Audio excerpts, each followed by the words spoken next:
Thanks so much for taking the question, Vic Chopra from Wells Fargo. So two questions for me. One, maybe just about the 20% CAGR over your LRP. Do you see that being consistent over the planning period?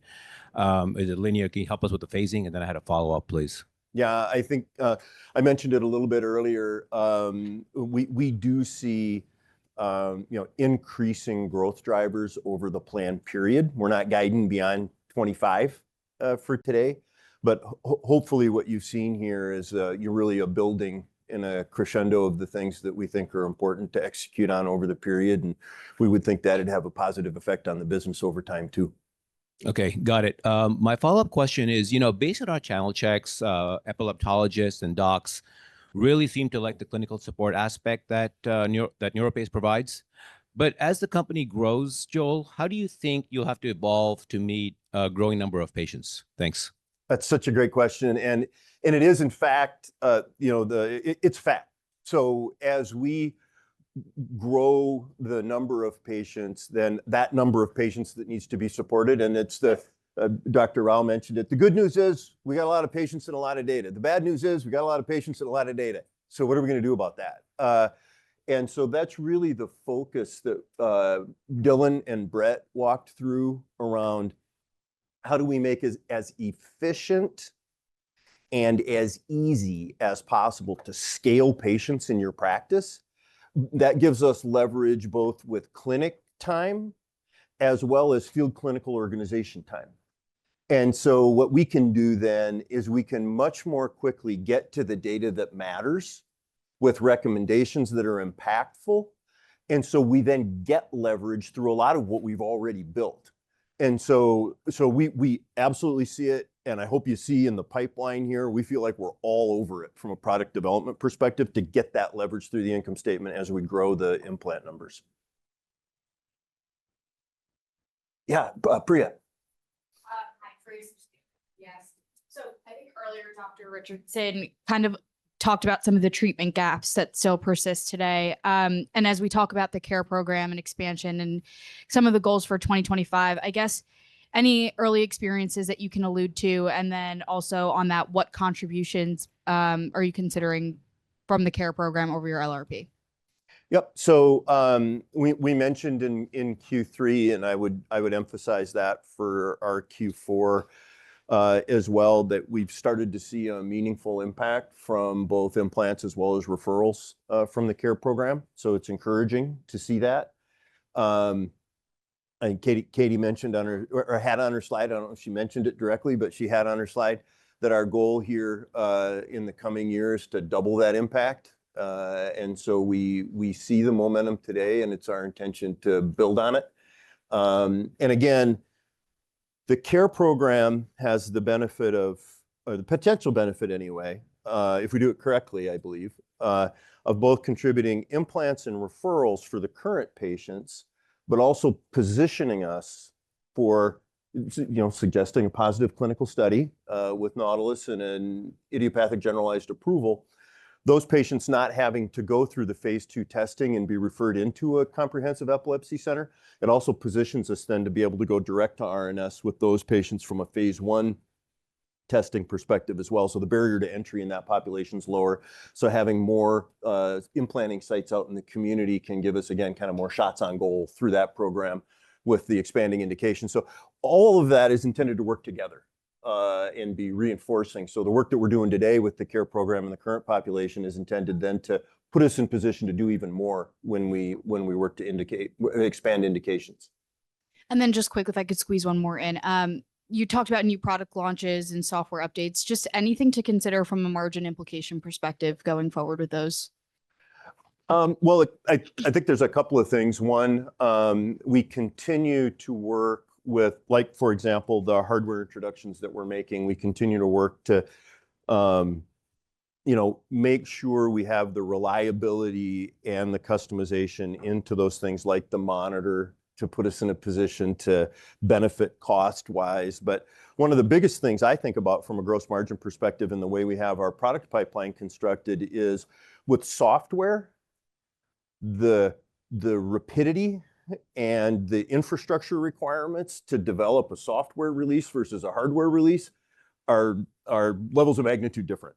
And so we're putting ourselves in a position here to be able to establish really an annual set of product releases on the current platform that can improve easy use, efficiency, and effectiveness without having to go through what you might think about as a traditional kind of a hardware platform medical device cycle and timeline and margin implications. So I like the balance in the portfolio and the way that can benefit us from a gross margin perspective as well as an opportunity cost perspective of doing it all on hardware. Yeah, Rohan. Hi, Rohan Patel, JP Morgan. Thanks so much for all that color on guidance for 2025 and the LRP. I guess just going off the software discussion, I think you mentioned, thank you. I think you mentioned an AI-powered seizure detection launch. I believe it was this year, targeted launch this year. So I guess how do you view that from a monetization standpoint, both this year and longer term? And then maybe if you could, and I have a follow-up actually. Yeah, I think from a monetization perspective, there's really a couple of things there. One, as we are more efficient in managing data and then being more effective in deploying RNS to help patients, we think it both drives initial implants and preference for the RNS system, as well as then again gives us leverage through the part of the income statement to be able to do so without having to scale the whole organization to do it. Maybe you were alluding to a little bit from a monetization perspective as well. What about monetization of data? And I won't say too much about that other than to say that we absolutely think about, and I think our rapport relationship is an example of where we can monetize the value of that data in different ways than maybe the more traditional way of simply doing so through a device sale. Got it. And I know last quarter you talked about how replacement revenues were nearing a trough. Obviously coming up in the 9 years, that should, by expectations, I feel like that should increase from here on out. Is that contemplated in the guide at all? And what are you guys assuming as far as replacement revenue growth for 2025 and over the LRP? We won't break out in particular replacement revenue growth specifically, but it was absolutely contemplated in the guide. And you're right in characterizing it that we feel like we've kind of hit the nadir here of the trough of the Model 300s really having been replaced, but the 320s not having enough life behind them yet to have any kind of a meaningful impact. So we get opportunistic kind of replacements, but the whole replacement cycle is really yet to come on the 320, but we do absolutely think about it both in terms of the 2025 guidance and then factors into our thinking strategically for the LRP as well. Got it. Thank you. Yeah, Frank? Thanks, Frank Tackman with Lake Street. Wanted to ask 2 questions. I'll just ask them up front. One was kind of moving to frontline therapy, and then secondly, just the concept around network stimulation. With some of the new data that was put out today, is that enough to recommend the RNS system over destructive procedures when it is a focal patient and moving to frontline? And then secondly, is there a future where network stim is the standard of care, where you just go straight to network stim and avoid that stage 2 invasive EEG?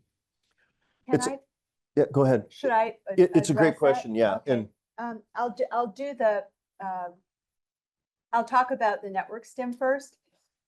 Network stim is a good approach for people with regional or more widespread multifocal onsets. But the data I showed you is not with network stim. The data I showed you is with understanding where seizures are coming from and targeting that area. So I see that we're going to do both. And both are going to be moving our therapy earlier. The data I showed you from the post-approval study already sees that happening. That RNS is certainly at this point moving ahead of VNS, that's for sure. And the numbers of surgeries in the United States, the resective surgeries or ablative surgeries, are either staying the same or they're going down, and the RNS is obviously going up. Thanks, Marty. Thank you. Ross. Hi, Ross Osborne with Cantor Fitzgerald.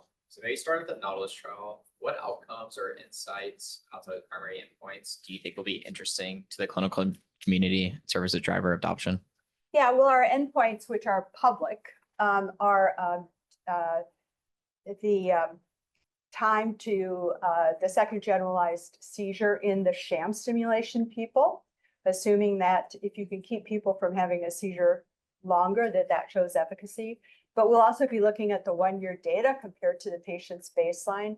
And we'll also be looking at the numbers of days that people experience with no seizures at all. So those are primary. In addition, we have sleep and quality of life endpoints, behavioral endpoints, and all of those contribute to the overall quality of life. And then Katie, would you discuss what an ideal target center looks like for the care program? Sure. Yeah. As we're looking at new implanting centers, where we're looking is places where there is a neurosurgeon. That's key. A center that's interested in drawing in new patients. So again, if they have the equipment needed to do the implantation, that's a great fast starter. Oftentimes we have to find a champion within the organization who will help with getting the equipment on site. And then really just a hunger for addressing more patients within their site. There's some sites that can get up and running really pretty efficiently. We find that there's another group that takes some time to get the infrastructure in place. And those are places where we really can start working on referral relationships in the short term while we're getting the equipment on site. And then there's some centers that won't ever do new RNS implants, but they have a lot of patients that can benefit from the therapy. And those are areas where we're really working on the referral aspect. And let me add on, the reason that physicians don't send patients to epilepsy centers is very often because they don't want to lose their patient. That's a big motivator. But with the changes in qualification requirements last year, FDA loosened up on that. So there's the opportunity for physicians to refer their patients to a center that can offer the evaluation and implant procedure, but now they can get their patients back and they can manage the programming themselves so you don't lose the patient that you really care about. Thank you. Brad, I'm going to ask that, and a number of us will be hanging around here, but we're over time, and you've all been very gracious with your time and your interest so far today. I think we're gonna try and wrap it up. Again, really appreciate the opportunity for us to talk about the story of what's going on at NeuroPace. We couldn't be more excited. We see so much opportunity in front of us, and we really appreciate your interest and ongoing support. Thanks for being here today.